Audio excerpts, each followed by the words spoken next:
Welcome to టీ10. నేను రేవతి. జమిలీ ఎన్నికల గురించి తన ఎజెండాను అమలు జరిపేందుకు బీజేపీ పూనుకుంది. ఆ విధానాన్ని వ్యతిరేకించే పార్టీలు తమ వైఖరిని మరోసారి స్పష్టం చేశాయి. గోడ మీది పిల్లులు ఎటువాటంగా ఉంటే అటు దూకాలని చూస్తున్నాయి. జమిలీ ఎన్నికల ప్రతిపాదనలో ప్రజాస్వామ్యం ఎక్కడుంది?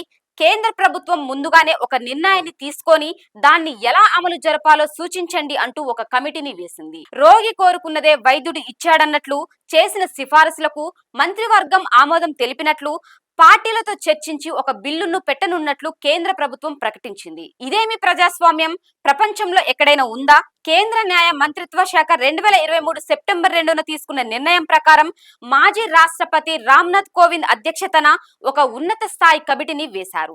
దేశంలో ఒకేసారి ఎన్నికలు నిర్వహించేందుకు గాను ఆ సమస్యను పరిశీలించి సిఫార్సులు చేసేందుకు ఉన్నత స్థాయి కమిటీని వేసినట్లు న్యాయశాఖ తీర్మానంలో ఉంది. దాని అర్థం ఏమిటి? ముందే తీసుకున్న నిర్ణయాన్ని ఎలా అమలు జరపాలో చెప్పమని కోరటమే కదా. 2014 నుంచి కేంద్రంలో నిరాటకంగా పాలన కొనసాగుతున్నది. ఒకే ప్రభుత్వం ఉంది. అది ప్రకటించిన మేక్ ఇండియా విధానాలు ఎందుకు విఫలమైనట్లు, మన ఎగుమతుల కంటే దిగుమతులు ఎక్కువగా ఎందుకు జరుగుతున్నట్లు, దీనికోసం సిద్ధాంత గ్రంథాలు రాయనక్కర్లేదు. బీజేపీ వారే చెబుతున్నట్లు 2 డజన్ల పాలిత రాష్ట్రాలే ఎక్కువ. అక్కడ గాని ఇతర పార్టీల రాష్ట్రాలలో గాని 10 ఏళ్లలో ఎక్కడైనా మధ్యంతర ఎన్నికలు వచ్చి ఆటంకం కలిగిందా అంటే లేదు. అభివృద్ధి చెందిన దేశాల చరిత్రను చూసినప్పుడు అనేక అంశాలతో పాటు పరిశోధన మరియు అభివృద్ధికి భారీ మొత్తాలలో ఖర్చు చేయడం తెలిసింది. మోడీ పాలనలో ఆవు పేడ, మూత్రంపై పరిశోధనల పట్ల చూసిన శ్రద్ధ మరొక దాని మీద లేదు. ఇటీవలనే కేంద్ర ప్రభుత్వ శాస్త్రీయ ప్రధాన సలహాదారు అజయ్ కుమార్ సూద్ చెప్పిందేమిటి? ఇండియన్ ఎక్స్ప్రెస్ పత్రిక ఇంటర్వ్యూలో మాట్లాడుతూ 2047లో మనం ఎక్కడ ఉండాలని మీరు నన్ను అడిగితే సైన్స్ కు సంబంధించి సర్వత్రా వినియోగిస్తున్న సూచికల ప్రకారం మనం ఎగువన 3 లేదా 5వ స్థానంలో ఉండాలి. నిజానికి మనం 3వ స్థానంలో ఉండాలి. ఒక దేశ శాస్త్రీయ ప్రతిష్టను కొలిచేందుకు అన్ని చోట్ల వినియోగించే సూచికలను చూసినప్పుడు మనం చాలా వెనుకబడి ఉన్నాం. ప్రపంచ సగటు కంటే తక్కువ అన్నారు. ఈ సూచికలను మెరుగుపరచాలంటే R&D మీద పెట్టే మొత్తం ఖర్చు పెరగాలి. పరిశోధనలు, శాస్త్రీయ అంశాలలో మహిళలు, పేటెంట్ల వంటివి పెరగాలని కూడా చెప్పారు. అనేక చర్చల తర్వాత వచ్చే 5 ఏళ్ల కాలంలో $600 కోట్ల ఖర్చు చేస్తామని, అందుకోసం జాతీయ పరిశోధన ఫౌండేషన్ ఏర్పాటు చేస్తున్నట్లు 2023లో ప్రకటించారు.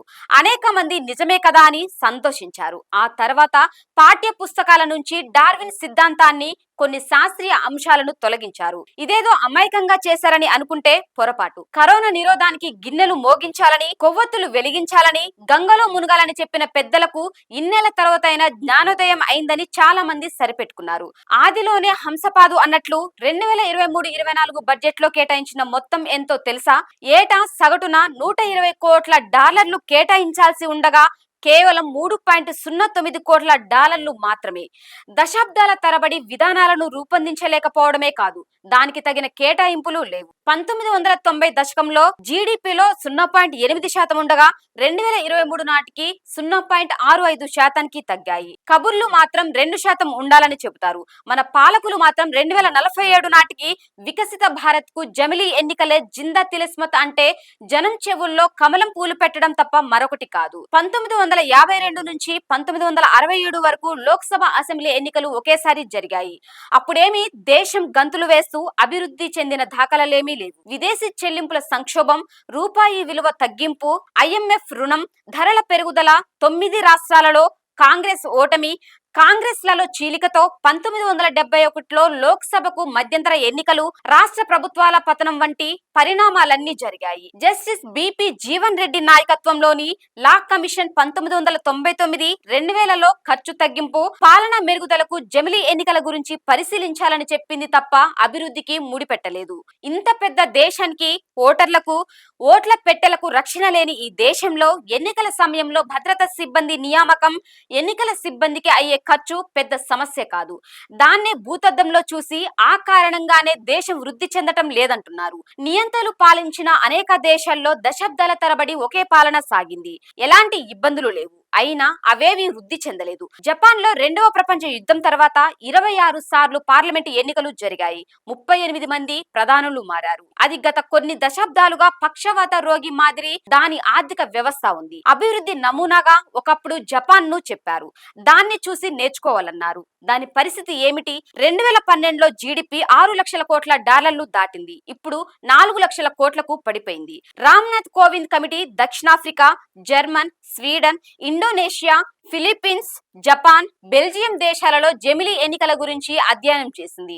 అక్కడ ఏకకాలంలో జరిగే వాటిని మాత్రమే తీసుకుంది తప్ప తమాషా ప్రాతిపాదికన ప్రతి ఓటుకు విలువనిచ్చే నిజమైన ప్రజాస్వామిక పద్ధతిని సిఫార్సు చేయకుండా వదిలివేసింది. వాటిని గమనించినట్లు మాత్రం పేర్కొన్నది. ఎందుకంటే సిఫార్సు చేస్తే బీజేపీకి ఆగ్రహం వస్తుంది కనుక. ప్రపంచంలో జమిలీ ఎన్నికలు జరుగుతున్నవి 3 దేశాలు. అవి స్వీడన్, బెల్జియం, దక్షిణాఫ్రికా. ఈ 3 చోట్ల దామాషా ప్రాతిపాదికన ఎన్నికలు జరుగుతున్నాయి. మరి ఈ విధానాన్ని ఎందుకు పరిగణలోకి తీసుకోలేదు? ఇటీవల ఎన్నికలు జరిగిన దక్షిణాఫ్రికాలో 64 లక్షల ఓట్లు తెచ్చుకున్న పార్టీకి 200కు గాను 73 సీట్లు వస్తే కేవలం 29,000 తెచ్చుకున్న పార్టీకి 1 సీటు వచ్చింది. ప్రతి ఓటుకు విలువ ఇచ్చే అసలు సిసలు ప్రజాస్వామ్యం అంటే ఇది కదా. కానీ మన దేశంలో జరుగుతున్నదేమిటి? పార్టీలు తెచ్చుకున్న ఓట్లకు సీట్లకు పొంతన ఉంటుందా? 2019లో బీజేపీకి వచ్చిన ఓట్లు 37.36% అయితే సీట్లు 58.8%. అదే 2024లో ఓట్లు 36.56% కాగా సీట్లు 44% వచ్చాయి. మైనారిటీ ఓట్లతో అధికారాన్ని పొందింది. ఎన్నికల్లో డబ్బు ప్రమేయం ఎలా పెరిగిపోయిందో చూస్తున్నాము. డబ్బున్న పార్టీలు ఓట్లను టోకుగా కొనుగోలు చేయడం తప్ప మరొకటి జరుగుతుందా? ఉదాహరణకు 2 తెలుగు రాష్ట్రాల్లో పరిమితంగా పోటీ చేస్తున్న కమ్యూనిస్టులు తప్ప ఓటర్లకు డబ్బు పంచని పార్టీ ఏది? దాని ప్రమేయం లేకుండా ఎందుకు చేయరు? ఎన్నికల విధానాన్ని ఎందుకు సంస్కరించరు? బీజేపీకి ఇవేవి తెలియనంత అమాయకంగా ఉందా? ఎన్నికల కమిషన్ తొలి సాధారణ ఎన్నికల్లో ప్రతి ఓటుకు చేసిన ఖర్చు 0.60 కాగా 2014లో ఆ మొత్తం 46.40కి పెరిగింది. తొలి సాధారణ ఎన్నికల్లో ఒక అభ్యర్థి 25,000కు మించి ఖర్చు చేయకూడదని చెప్పిన ఎన్నికల కమిషన్ తాజాగా దాన్ని 75 నుంచి 95 లక్షల వరకు పెట్టవచ్చని, అసెంబ్లీ అభ్యర్థులకు 28 నుంచి 40 లక్షల వరకు పెంచింది. లెక్క చూపకుండా చేసే ఖర్చు గురించి తెలిసింది. వీటిని పరిగణలోకి తీసుకొని సిఎంఎస్ అనే సంస్థ వేసిన లెక్క ప్రకారం 2019లో ఒక్కో ఓటు ఖర్చు 700 కాగా 2024లో 1,400కు పెరిగింది. 1998లో ఎన్నికల ఖర్చు 9,000 కోట్లు కాగా అది 2024లో 1,35,000 కోట్లకు పెరిగినట్లు అంచనా. దీన్ని నివారించడానికి కమిటీ వేయాల్సిన అవసరం లేదా? జమిలీ ఎన్నికలు జరపాలని బీజేపీ చెబుతున్నది. మహిళా రిజర్వేషన్ బిల్లును ఆమోదించిన ఘనత తమదే అని జబ్బలు చర్చుకుంటున్నది. కానీ ఆచరణలో ఎక్కడా ఆ స్ఫూర్తి కనిపించడం లేదు. రిజర్వేషన్ల బిల్లును ఆమోదించిన తర్వాత జరిగిన లోక్సభ, అసెంబ్లీ ఎన్నికలలో ఎక్కడా 3వ వంతు సీట్లకు ఆ పార్టీ మహిళలను నిలపలేదు. బీజేపీ తాను పోటీ చేసిన 446 స్థానాల్లో కేవలం 69 మందిని 15.47% మందినే నిలిపింది. బీజేడీ ఒడిశాలో 33% మందిని నిలిపింది. అసలు 150 స్థానాల్లో మహిళా అభ్యర్థులే లేరు. గత లోక్సభ ఎన్నికల్లో అన్ని పార్టీల తరపున 78 మంది గెలిస్తే ఈసారి 77కు తగ్గారు. అదే విధంగా తాను తన మిత్ర పార్టీల ఏలుబడిలో ఉన్న రాష్ట్రాల అసెంబ్లీలను రద్దు చేసి లోక్సభతో పాటే ఎన్నికలు జరిపించి ఉంటే ఆదర్శంగా ఉండేది. ఆ పార్టీ చెబుతున్నట్లు దాని వలన కలిగే లాభమేమిటో ఎందుకు చూపలేదు?